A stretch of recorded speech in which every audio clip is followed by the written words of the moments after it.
And a woman got up with her crying child, really shrieking,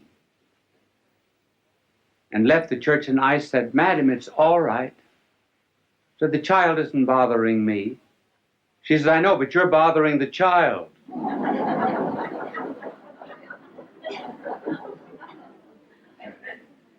And I was giving a talk in Canada once on a Sunday, and I noticed that in the theater, there were a number of people, men, taking up a collection. And when they finally came up to the front row, where I could see them very well, I leaned over and I said to one of them, I said, "What's the idea of taking up a collection during this lecture?" He said, "To get better speakers for next year."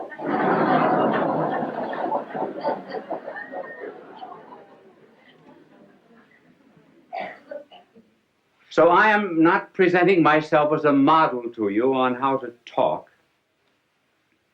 It's just merely that there have been so many letters coming to me asking me to give a few suggestions that I will give them to you. They are only personal.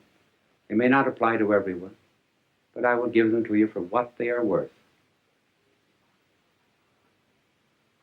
If I can talk now, I certainly couldn't always talk. There came a turning point in my life. It was in college when I was a freshman. I was on the debating team, which was in the college that I attended a great honor because they put a tremendous premium on debating. I thought I was good because, after all, I was picked as a freshman. I had to be good. And the night before the debate with Notre Dame University, the coach of our debating team, Father Bergen, called me over to his office and he said, "You are the worst talker we've ever had in this college." Well, that was a terrible shock to me. I said, "Well, if I'm so terrible, why did you pick me on the team?" He said, "Because you can think, not because you can talk." But he said, "You're going to learn to talk before you leave this room. Take a paragraph out of that speech, any paragraph you like." I remember we were talking on the Merchant Marine.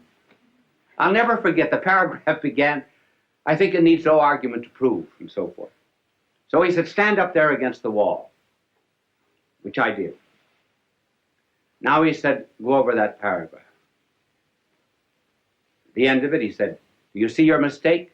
I said, "No." "Go over it again." Went over it 1 hour, 2 hours, 2 hours and a half. I was dead. So was he. And every 2 or 3 minutes, when I finished it, he would say, "Do you see your mistake?" I said, "No." But being naturally quick, after 2 hours and a half, I saw it. He said, "Do you see your mistake?" I said, "Yes, I think I do. I'm not natural." He said, "That's right. That's all." And he dismissed me. Do you notice how often speakers, as soon as they get up on a platform, or ministers or priests in the pulpit, everything changes, their voice changes, their attitudes, their poses? I think many prayers that we say are, we're not talking to God.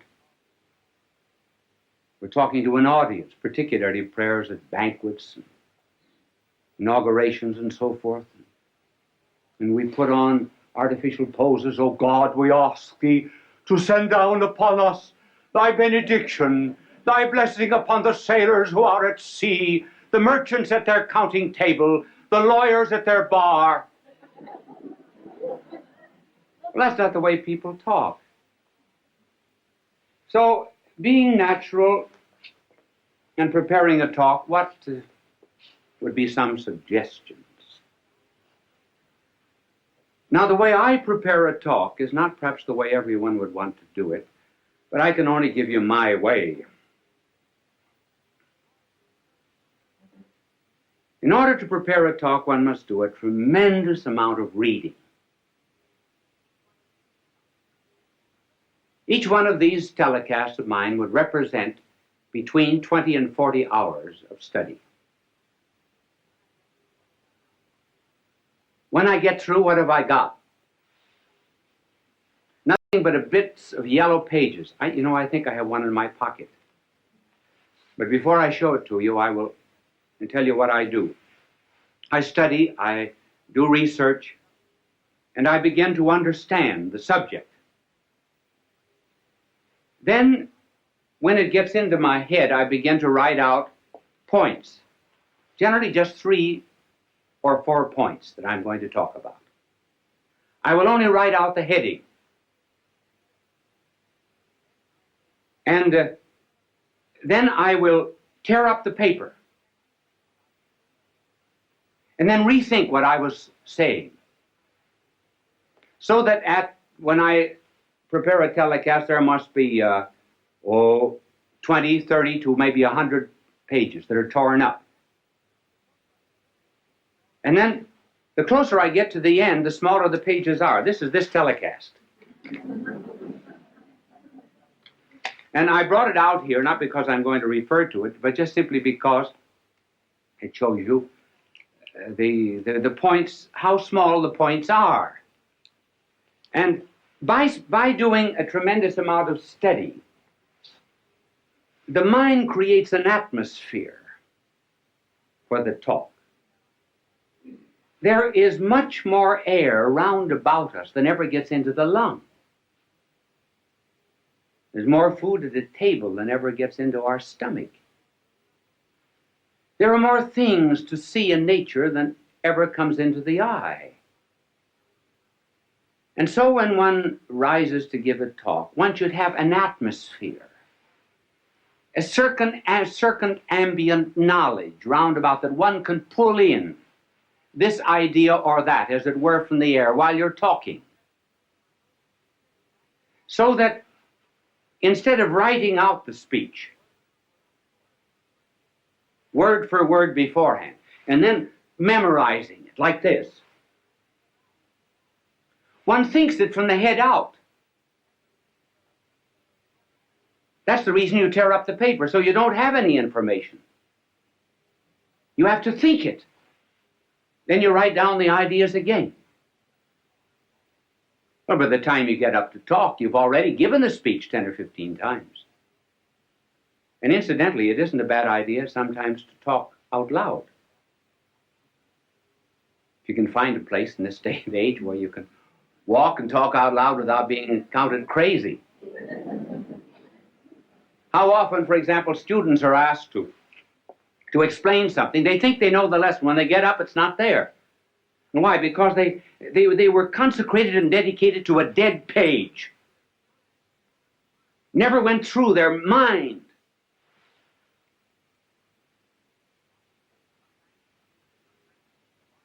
Sometimes teachers are just textbooks wired for sound.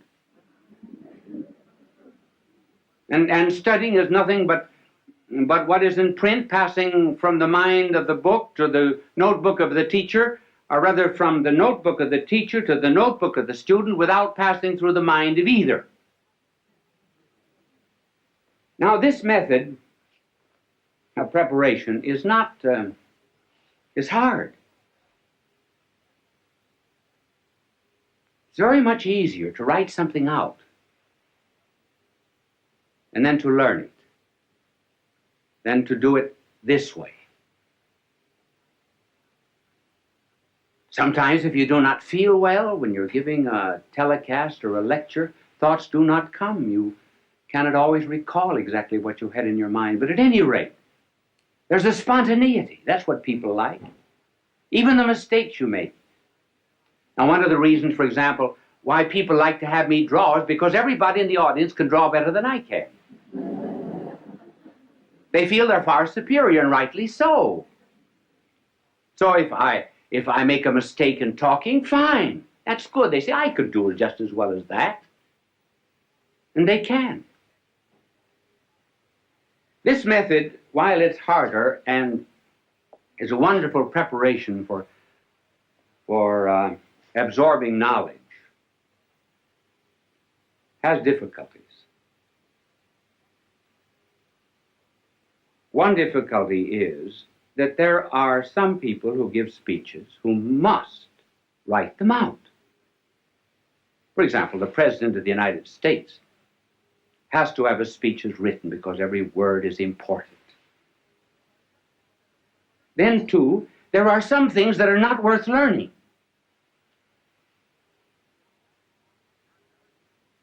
John Barrymore, for example, would commit all the lines of Shakespeare by heart. But when he played in comedies and cheap movies and so forth, he absolutely refused to learn anything. He wanted helps outside. Now that's why people on television have to have aids that are outside. I do not use any kind of aid on the outside. If I read anything, I have it written out. Now there are two main props that are used in television. And the first prop is what is called an idiot card. An idiot card is something that is written out so that you'll not forget it. Now just suppose I were teaching you mathematics. Now I would be reading off this idiot card. And I would say to this vast television audience, 2 plus 2 equals 4. 2 plus 1 equals 3. 3 plus 3 equals 6. See, I don't forget it that way. Wonderful, isn't it? Now, you can... thank you for the idiot card. It was not an idiot that held it. It's only the card that's an idiot. And it's impossible for people who are constantly appearing, for example, on television, to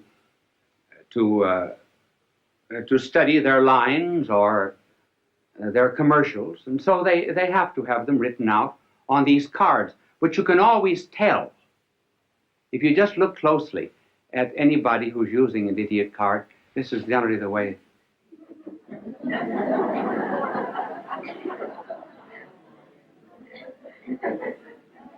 So do not be hard on them. If I were saying something that was not worth committing to study, I certainly would use one too.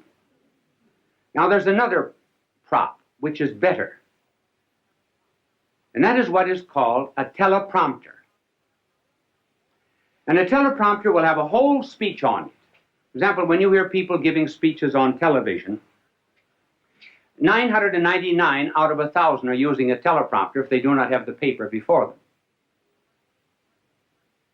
Many of the commercials which you hear are written on teleprompters. And a teleprompter rolls. Now, I was watching a television show once where the teleprompter got caught. And that's kind of hard. Now, for example, if I were using a teleprompter and I didn't know my lines, now this is exactly what I would have written out. My name is Bishop Fulton J. Sheen. My address is 366 Fifth Avenue, New York. See, then I don't forget. Now, this is the teleprompter. These are some of the aids that are used in television, and television simply could not exist without them.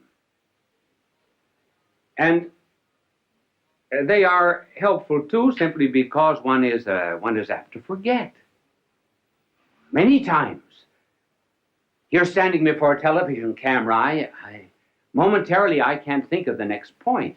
Well, I'll throw in a story or something till it comes back to me. You don't know it, but I do. I don't get too embarrassed. I don't get flustered because I can't remember it. I remember I was giving a talk once in Ireland at the Eucharistic Congress. I've forgotten when it was, sometime, a long time ago. If there was ever a time in my life I wanted to do well, it was then. And I was reciting a poem that I know just as well as I know the Our Father. It was a poem written by an Irishman, Joseph Mary Plunkett. And the poem was, I see his blood upon the rose, and in the stars, the glory of his eyes.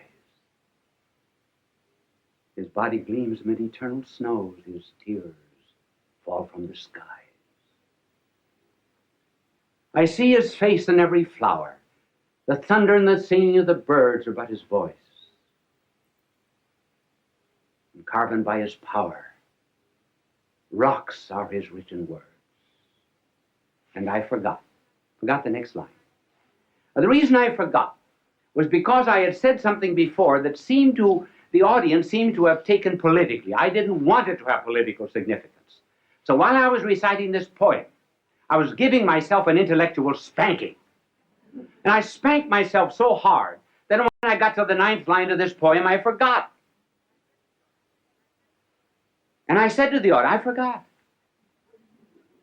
Well, a tremendous crowd there, tens of thousands of jaws dropped in disappointment.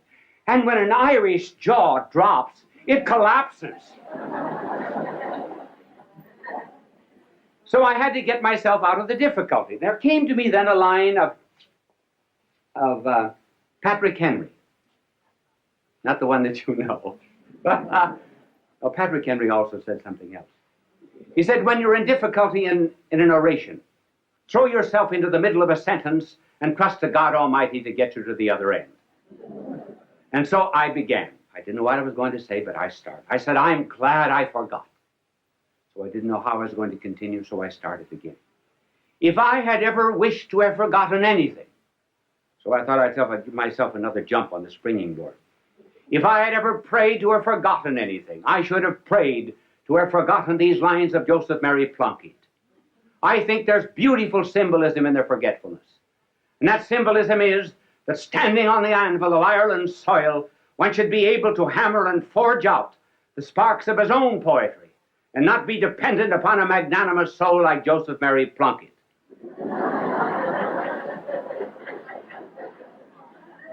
I got no credit for it afterwards because the audience said that was a great trick, pretending you forgot.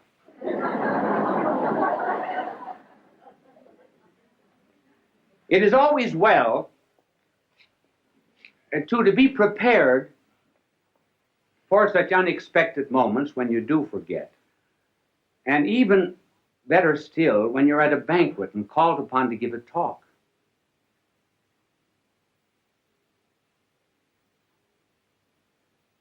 And you have to begin with something that is not too heavy. In fact, one should always begin with something that's not too heavy. For example, you just simply cannot begin a speech by saying, ladies and gentlemen, accipitur frontalis, the convoluted convolutions, the metaphorical abicliarum pelviarum. That's a little too serious. You have to start with something that's common to the audience. Now, I think the best story of all for being called upon to talk without preparation and unexpectedly was the delightful story of G.K. Chesterton. He was called on, and he said, during the days of the persecution of the Christians, 2 Christians were out in the Colosseum. And some lions that had been released for 12 days, had been starved for 12 days, were released from their cages. They bounded out across the Flavian sands, were about to precipitate themselves upon the poor Christians. When the Christians reached out their arms, put them around the lion's neck,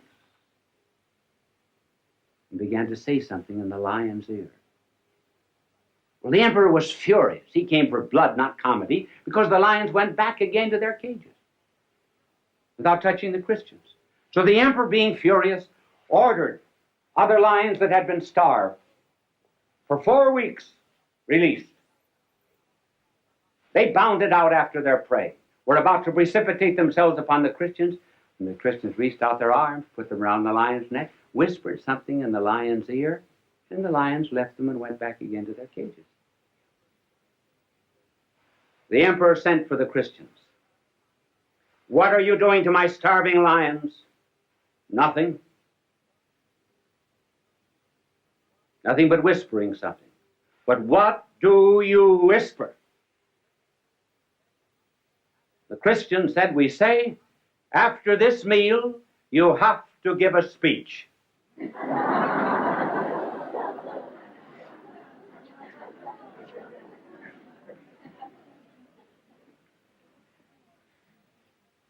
So a preparation is the most important part of the talk. And then as regards delivery, what is important is sincerity,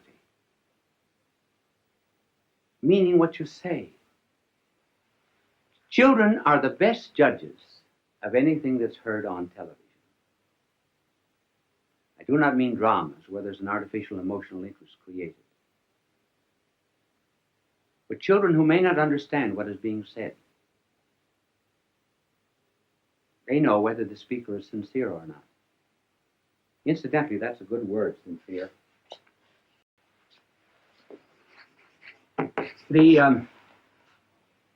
When the Romans put up their many marble columns in their temples and their courts, they sometimes would find marble that had a flaw in it. So they would fill it up with wax and color it. Wax in Latin is cera. If they found a perfect marble that had no need of artificial filling, then it was called sine in Latin, means without wax, or sincere.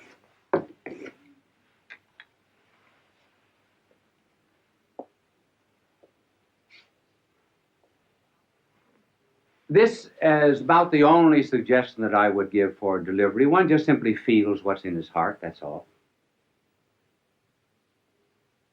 Out of the abundance of the heart, the mouth speaketh. And one must not be too long. It's always better to have an audience say, I wished he talked longer, than to have them say, he had 3 good chances to quit.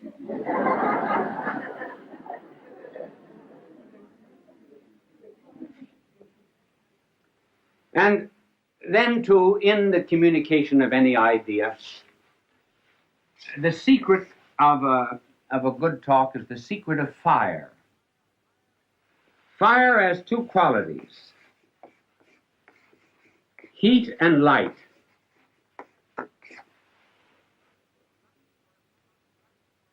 The light corresponds to the truth. The heat corresponds to the zeal, to the passion, to the fire.